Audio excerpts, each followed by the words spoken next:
I missed the first part, but now I am. I got the last 12 minutes. Last week the sound was working fine, by the way. It's me. It was seamless. When I seamlessly did it. But not seamless tonight.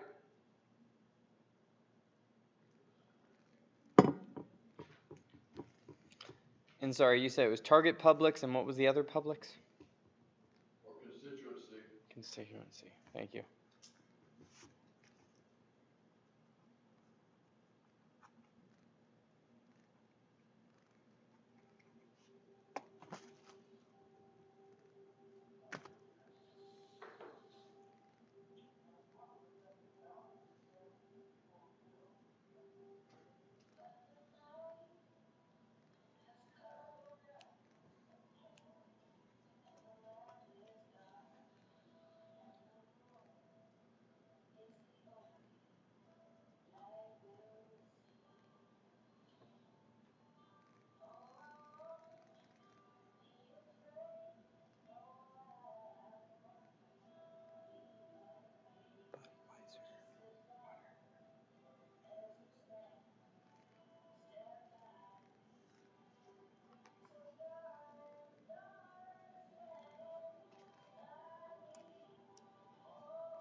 Did they pay for that ad?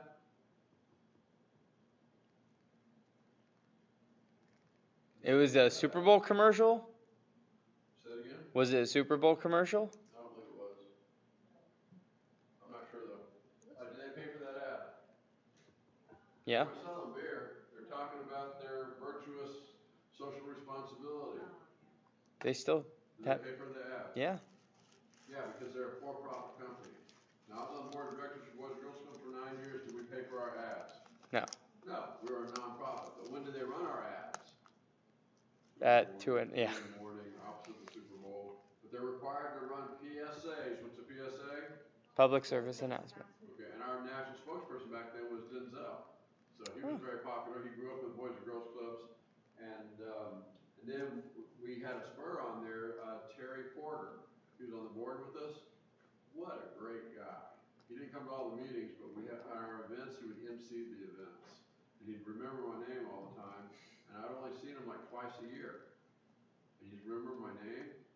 Terry Porter. He was a great player. He was a coach for a long time.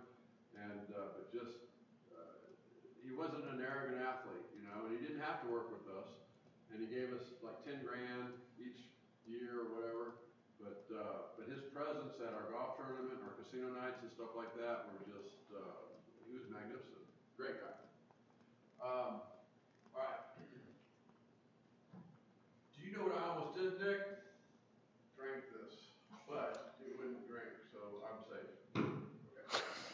But I thought it was my water. I love how it says liquid death as the first thing in your search. No, look at the screen. It says liquid death is the first thing on your search. Close enough.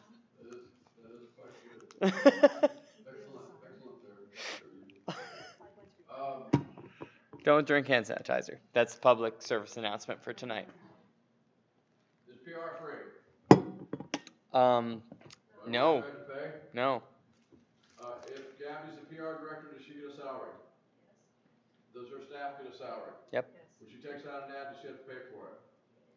Yeah, that's not free. This is for a nonprofit. But even if it's a nonprofit, it's a PR director. The PR person's #1 tool is a press release. And Gabby wants to have good copy with Patricia. Patricia's the Express News. Patricia's always having difficulty writing her story because the representatives from USAA and Valero, the Spurs, are tight-lipped. And she needs to write a story and hit a deadline. Gabby always gives her good copy, gives her good information to write her story. If she does that, does she then like Gabby? So when Gabby has a press release, will she print it verbatim for her? You control it, yeah. So you control the press release and the content, and you get free media coverage because you have good media relations because you've been good copy over the years. Make sense? Okay. And they have management luncheons with the stuff like that. Now, PR is not free, but it tries to generate free media coverage that's positive, and that's called publicity, right? Mhm. Publicity is a double-edged sword.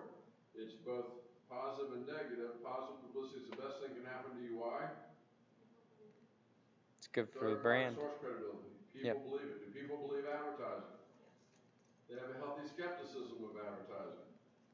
Now, negative publicity is the worst thing that can happen to you. Why? Third party source credibility. People believe it. All right. Now, source credibility. Hollywood doesn't agree with that, right? Hollywood says good publicity, bad publicity, we don't care. Just spell our name right. Mhm. Okay. Does corporate America agree with that? No. And then Hollywood would have, even when they had silent movies, they'd have the leading man and leading woman have a romantic whatever to generate interest in the movie. Okay. The perfect example of Hollywood romanticizing that is Mark Ruffalo. He's the Hulk, and he left I his didn't know he was the Hulk. he left his phone on live stream for the first like 15 minutes of the Avengers film, and just streamed the first 15 minutes to the world, and it was spoilers for like the entire for the like pinnacle film, and he's infamous for being the guy that lets leaks out. But the next morning, Kevin Feige, who's like Mr. Marvel, was like, I hate you, but that is the best thing that could ever happen because everybody's talking about it today. Everybody's talking about our movie. He's just a goof. He's not good at keeping secrets. The movie before that, he was like, yeah, man, everyone dies. All right. This is good. All right. So yeah, Hollywood romanticizing. The traditional view of publicity is this: a phenomena of the environment. It's not planned, it's not paid for, it just happens. It's not planned, it's not controlled, it's not paid for, it just happens. That's what gives it its credibility. Hollywood has the publicity stunt. And what Ruffalo did could have fallen into that if he did it Yes. intentionally. But it sounds like his was actually a phenomenon of the environment that ended up well. Yeah. Okay. A publicity stunt, Hollywood has publicists. We had a professor here years ago who graduated, went out to Hollywood, and became a publicist, and she was a publicist for films for Arnold and Stallone and Bruce Willis, and go to the premieres and drive around in limos and stuff like that. Then she went and got her PhD, and she was teaching here, and I said to her, do you use any of those examples in class? She goes, oh no. And I go, you got to. The students will hang on every word, man. But that's a publicist. All right. We don't understand. Do you have more examples? Well, let me think. Okay. Yeah, I do. This is my lecture. You asked if we had more examples. That's me. I was pretending I was you guys. We don't understand. Do you have more examples? Got it. Then you can do It was third person. I'm leading up to this. Okay. I'm working up to it. Please continue. All right. Thank you.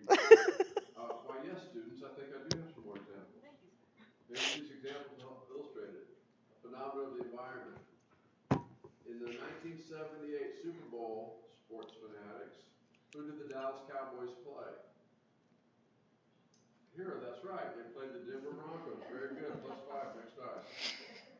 And the Broncos were perennial doormats after the 1970 merger between the AFL and the NFL. And nobody saw it coming. They were a Cinderella story, and they had a former Cowboy quarterback that was on his last legs named Craig Morton, and they were undermatched, and nobody felt they were good, and it was a shock that they made the Super Bowl.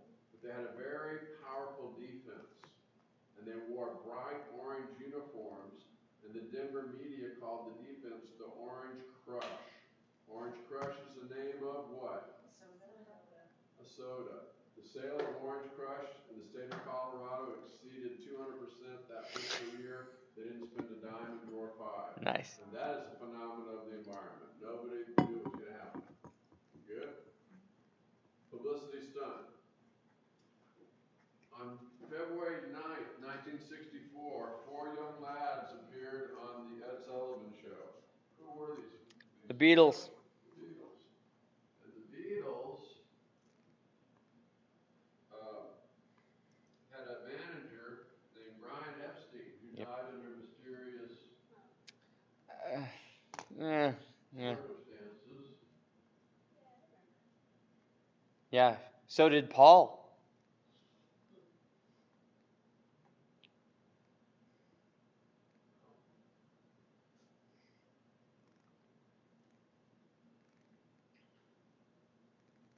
Oh, give me a break. What do you want broken, young man? This conspiracy theory that Paul's not wearing shoes and that means he's dead. Is this your example or mine? I'm the one that's played the Cavern Club. What? I've played the Cavern Club in Liverpool. Slow your roll and talk after I'm done. I've got some credibility here. I have credibility here. You have tenure. I lived through this and you guys weren't alive. Fair. Brian Epstein, I suspect, had been reading some of Theodore Levitt's work on product life cycle analysis. And he knew this British invasion, the popularity of the Beatles was good. When the Beatles appeared on Ed Sullivan, fathers did not let young daughters watch it. It was too salacious. Same with Elvis Presley, okay? Now, he knew the popularity of the Beatles was going to do what? Explore. Hey, what can we do to get them popular again? What can we do to extend this? I know, we'll kill Paul, the cute one.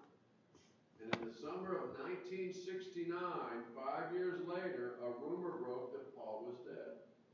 Conveniently, they had a Paul McCartney lookalike contest in 1967, and that's when your conspiracy theory started, that he had been impersonating him since, and there's still people to this day think that's the fake Paul McCartney. Now, they planted, now you can help me out on this now. They planted clues on albums. The White Album, if you played it backwards, what was it supposed to do? I miss him. Paul's dead. Car accidents. Screeching Wheels. He's in a vegetative state in strawberry fields. An institution in California they were seen leaving and wrote the song in his honor, blah, blah, blah. It actually started all the way back on Yellow Submarine. Blah, blah, blah, blah, blah. They planted clues for years on these albums. What's happened to the sale of the albums in 1969? Kaboom. Yours truly was in junior high, and there was a moratorium on the albums. The summer of 69, the rumor broke. If you were caught on campus with a Beatles album, you got a SWAT. What's a SWAT, Gabby asked innocently. A SWAT is when you call the PE coach in, who was tied in for Arizona State, and he would come in because he's engaged to my homeroom teacher, and he would take a board and hit you on the butt with it. You're supposed to grab your ankle, and if it was a bad infraction, if it was a minor infraction, a quarter SWAT, half SWAT, full SWAT, we'd sue. My parents would. You didn't tell your parents when you got home back then. What would be worse? If they broke the board on your butt, you were supposed to sign it, and they called it the Board of Education, and they hung it on the wall. Very funny. We thought that was hilarious. All right. Now,